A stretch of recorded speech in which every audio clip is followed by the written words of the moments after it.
My children, do you know what a personal tribulation is? And do you know what a collective tribulation is? The calamities that individuals must endure are called personal tribulations. The calamities that humanity must face together are called collective tribulations. Do you know why, in the last age, when entering the Buddha hall, the Dharma companions must make vows, must bring forth good vows, and why the gifted ones must make great vows? Because in this last age, both the way and tribulations descend. The way is bestowed from heaven, while tribulations are drawn by the karmic debts that beings have accumulated through countless lives. A personal tribulation arises from the causes, the karma, and the sins that an individual has committed over many lifetimes, and it manifests in this one. A collective tribulation is the calamity shared by all humanity, descending upon the human realm due to the accumulation of collective karma through ages past.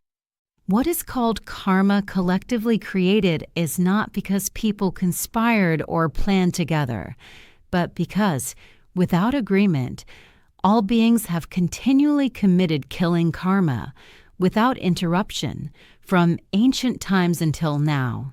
My children, do you know what it means that when something reaches its extreme, it must turn back? This is the natural law of cycles in heaven and earth.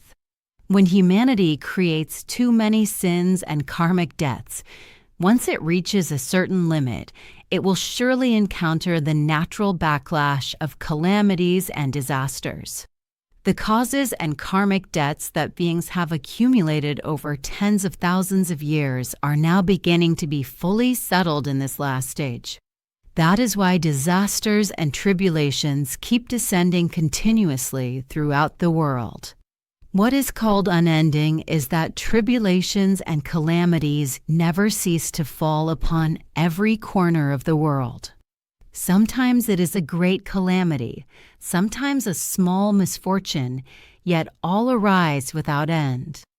Although in this last age the heavenly Tao descends to rescue and relieve, many people who seek the Tao still do not truly put their hearts into cultivation. Some have even heard the blessed sound of the heavenly Tao, yet they still do not believe. This is due to the karmic roots of each being, as well as the heavier or lighter causes they have created in this and past lifetimes. The heart of beings turning toward the Tao and toward goodness is so slow, while disasters and calamities strike with extreme swiftness.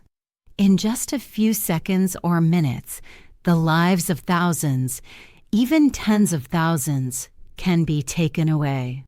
My children, the causes and karmic debts that beings have created in past lives and in this life are now converging in great force, urgently demanding repayment. Yet you are only just beginning to rise and act, to carry out vows and build merit. Some do not even know what it means to fulfill vows. Some know, but are not diligent, often wishing to act, but then not following through. With such a slow pace of building merit, surely you cannot surpass the speed of karmic retribution pressing upon you. Therefore, you must rely on the heavenly mandate from above, and also on the vow power and great vows you have made yourselves, in order to withstand the urgent demands of your own karmic debts. My children, making vows means relying on the heavenly mandate to shield and hold back the karmic forces from many lifetimes. Only then can you carry out vows, cultivate yourselves, nurture your true nature, practice the Tao, and build merit peacefully under the protective canopy of the heavenly mandate. My children, look at the Chinese character for umbrella, the umbrella you hold in your hand. How many person characters does it contain? There are 4. Do you remember? Normally, when 3 or more people come together, we call it the Great Assembly. Therefore, in the last age, this umbrella, bestowed by the heavenly mandate from above, is precisely to shelter and protect the great assembly of beings. Thus, in the last age, only those under the protective umbrella of the heavenly mandate can truly make vows and fulfill them, cultivate the Tao, nurture their true nature, resolve karma, and halt karmic debts smoothly. If everyone maintains a heart of goodness, bringing forth compassionate vows, a Buddha heart and Buddha vows, then the field of energy and the waves of thought from such wholesome intentions can influence the unseen beings of the three realms.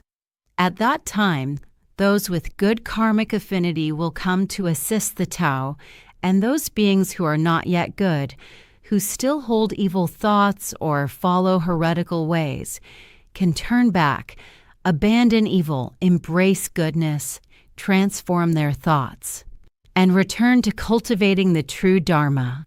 Even unseen beings, often called hungry ghosts, who hold resentment and vengeance, desiring repayment, can also let go of their attachments, repent sincerely, cultivate with a true heart, and seek forgiveness, all because of the power of the heavenly mandate's vibrations.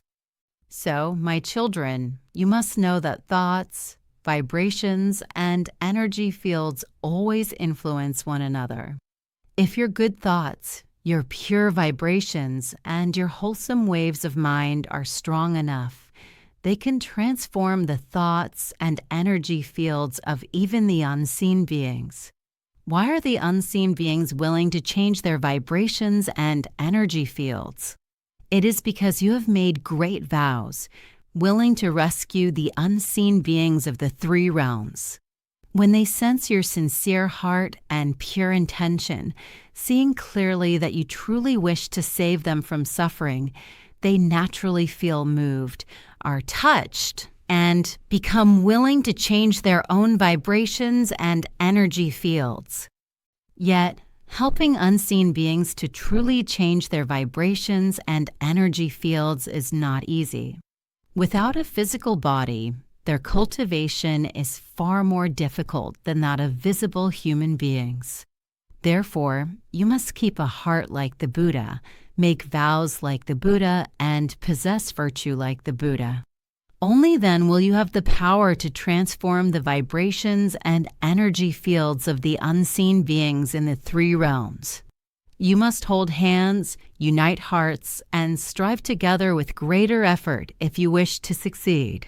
My children, after making vows, if you wish to achieve great transformation, you must remain sincere and upright and carry out your vows with true practice. Whatever vow you make is equally important, for merely making a vow does not yet create merit. Only when you fulfill your vows in action and cooperate wholeheartedly with the holy work do you truly generate merit. Therefore, after you have made your vows, you must use your heart and carefully plan each step of your path.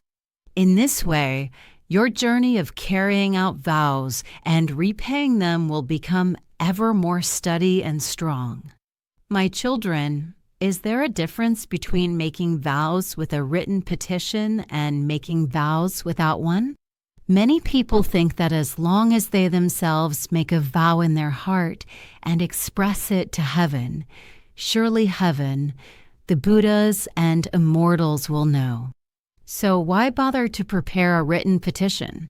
But you must understand, whatever good thoughts or good intentions you bring forth, heaven already knows clearly. Yet, if it is only spoken casually, it has no firm basis. Upon what can heaven rely to bring about transformation for you? My children, making vows is not for heaven to look at. When you make a vow and express your intention to heaven, it is for heaven to bear witness for you. Heaven bears witness that on such a day, month, and year, you, this very person, have decided to make a vow and to fulfill it for your entire life, remaining the same from beginning to end, never retreating even in the face of thousands of trials and tests. It is heaven who becomes the witness for you. My children, why must it be that heaven bears witness? If there is no heavenly mandate as a witness, relying only on your own strength cannot convince the unseen beings. It is precisely because of the heavenly mandate acting as a guarantee and a witness that, when karmic creditors see the protection of the heavenly mandate, they are willing to give you the chance to carry out your vows and build merit. Making vows is also to prove that you truly have the heart, that you sincerely wish to fulfill your vow. In this way, heaven has a basis, a testimony, to use your spoken words and expressed vows as evidence to negotiate and reconcile with your karmic creditors, conveying your intention to them. When your karmic creditors see that you have truly made vows and sincerely wish to cultivate, and when they also see Buddhas and immortals interceding on your behalf, they will give you a chance. But how long that chance lasts, no one knows. Not even the Buddhas and immortals know. It depends only on how you act. If, after making vows, you truly practice according to them, diligently carrying out vows, earnestly participating in every study session, holy work, or Dharma assembly, and even regularly establishing merit, then when your karmic creditors see that you are acting sincerely and have gained real merit, their resentment will ease, their anger will subside, and they will continue to give you more opportunities to carry out your vows. Therefore, making vows with a written petition, whether in the visible or invisible realm, is of great benefit to you. My children, in the visible world, making a written petition for your vow is a great support.